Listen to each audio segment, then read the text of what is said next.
भारत की पावन भूमि ने अनेक संतों, महापुरुषों और गुरुओं को जन्म दिया है, जिन्होंने समाज को सही दिशा दिखाई। इन्हीं में से एक महान आत्मा थे, सिखों के प्रथम गुरु, गुरु नानक देव जी।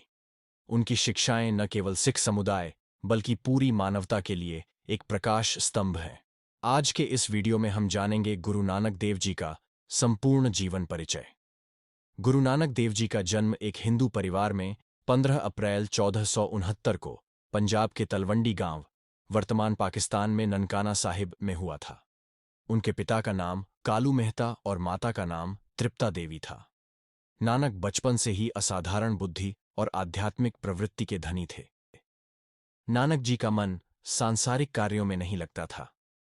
जब वे स्कूल गए तो उन्होंने गुरुजी से ज्ञान और सत्य के बारे में गहरे प्रश्न पूछे, जिससे सभी चकित रह गए। गुरु नानक देव जी बचपन से ही दिव्य गुणों से संपन्न थे। उनके जीवन में कई अद्भुत घटनाएं घटीं, जो यह साबित करती हैं कि वे साधारण बालक नहीं थे। जब गुरु नानक देव जी पर एक नाग ने छाया कर दी थी। बात उस समय की है जब गुरु नानक देव जी छोटे बालक थे। एक दिन उनके पिता कालू मेहता जी ने उन्हें खेतों में भैंसें चराने के लिए भेजा। यह काम गांव के अन्य बालक भी करते थे, लेकिन नानक जी के लिए यह सिर्फ पशु चराने तक सीमित नहीं था, बल्कि वे प्रकृति से जुड़कर गहरे ध्यान में लीन हो जाते थे। गर्मियों का समय था, धूप तेज थी। गुरु नानक देव जी एक हरे भरे वृक्ष के नीचे बैठ गए और ईश्वर के ध्यान में लीन हो गए। धीरे धीरे तेज धूप गुरु नानक देव जी पे आने लगी, लेकिन वे वहीं गहरी समाधि में लीन हो गए। इसी बीच खेतों में काम कर रहे एक किसान की नजर पड़ी कि एक विशाल नाग गुरु नानक जी के ऊपर फन फैलाए बैठा है। यह देखकर किसान डर गया और दौड़कर गांव में जाकर लोगों को बुलाया। गांव के लोग भागते हुए आए और देखा कि सचमुच एक विशाल नाग गुरु नानक देव जी के सिर पर फन फैलाकर खड़ा है। परंतु यह देख सभी हैरान रह गए कि नाग ने गुरु नानक जी को कोई हानि नहीं पहुंचाई, बल्कि वह उनकी रक्षा कर रहा था। यह दृश्य देखकर गांव के लोग चकित रह गए। किसी ने कहा, यह कोई साधारण बालक नहीं, बल्कि कोई दिव्य आत्मा है। कुछ देर बाद नाग धीरे धीरे वहां से चला गया और गुरु नानक देव जी ने अपनी आंखें खोलीं। जब पिता कालू मेहता जी को इस घटना के बारे में पता चला तो वे पहले तो बहुत डर गए, लेकिन बाद में समझ गए कि उनका पुत्र कोई साधारण बालक नहीं, बल्कि ईश्वर का विशेष दूत है। जब गुरु नानक देव जी ने उस नाग को बचा हुआ जीवन उसी स्थान पर बिताने का आदेश दिया। आज उस स्थान पर गुरुद्वारा श्री नागियाना साहिब जी है। यह गुरुद्वारा पंजाब के छोटे से उदो के गांव में स्थित है। यहां वह पेड़ भी है जिसके नीचे बैठ के गुरु नानक देव जी ने स्मरण किया था। थोड़ी दूरी पर गुरुद्वारा ग्रंथ साहिब भी हैं। ये घटना हमें सिखाती है कि सच्चे संतों और ईश्वर के भक्तों की स्वयं प्रकृति रक्षा करती है।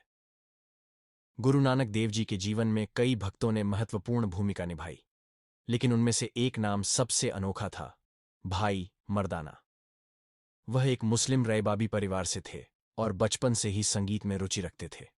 भाई मर्दाना छोटे थे तो उनका नाम मरजाना था। एक बार गुरु नानक देव जी के पास मुस्लिम बालक मरजाना रोते हुए आया और बोला, क्या आप हमारी मदद करेंगे?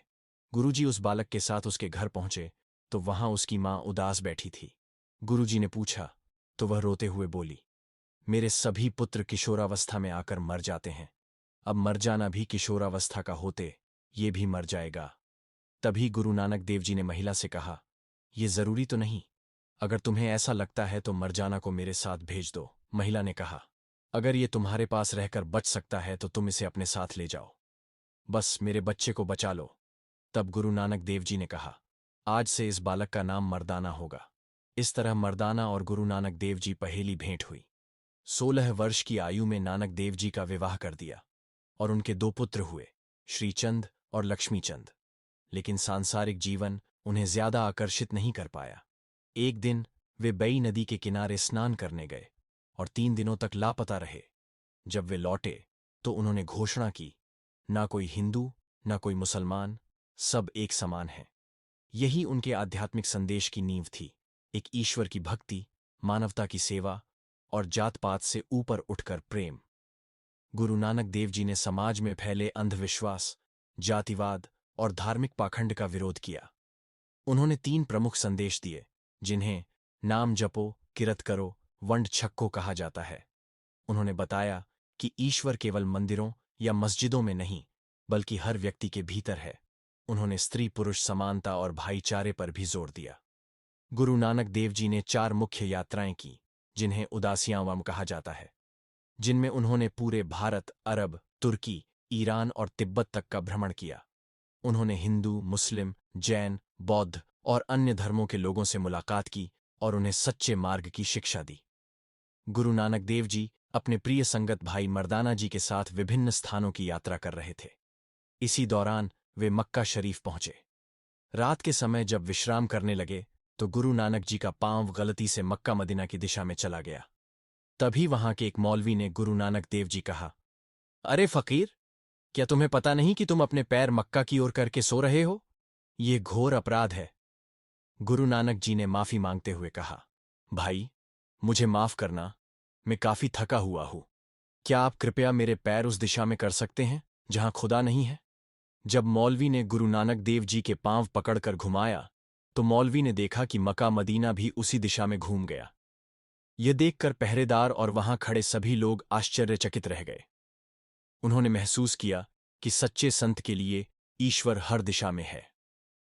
हे महान संत, आपने आज हमें यह सिखाया कि परमात्मा किसी एक दिशा तक सीमित नहीं है, बल्कि वे हर जगह विद्यमान हैं।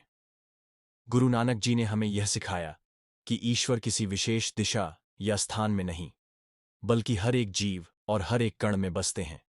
हमें अपने दिल को निर्मल बनाना चाहिए और सच्चे प्रेम और सेवा से भगवान को पाना चाहिए।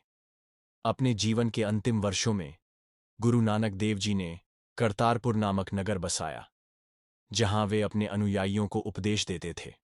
यहीं उन्होंने सिख धर्म की नींव रखी और अपने शिष्य भाई लहणा जी को अपना उत्तराधिकारी बनाया, जो आगे चलकर गुरु अंगद देव जी बने।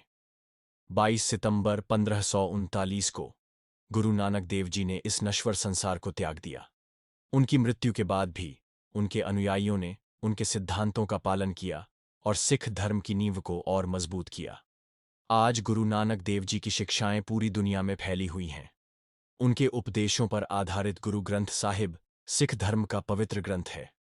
उनकी शिक्षाओं से सिख धर्म की शुरुआत हुई।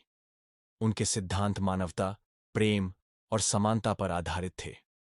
आज गुरु नानक देव जी की जयंती, गुरु नानक गुरुपुरब, पूरे विश्व में हर्षोल्लास से मनाई जाती है। गुरु नानक देव जी के विचार और शिक्षाएं समय से परे हैं और हमें आज भी सच्चे जीवन की राह दिखाते हैं। अगर आपको यह वीडियो पसंद आया तो इसे लाइक करें, शेयर करें और हमारे चैनल देसी लव हिस्ट्री को सब्सक्राइब करें, ताकि हम ऐसे ही महान विभूतियों के बारे में जानकारी ला सकें। वाहेगुरु जी का खालसा, वाहेगुरु जी की फतेह।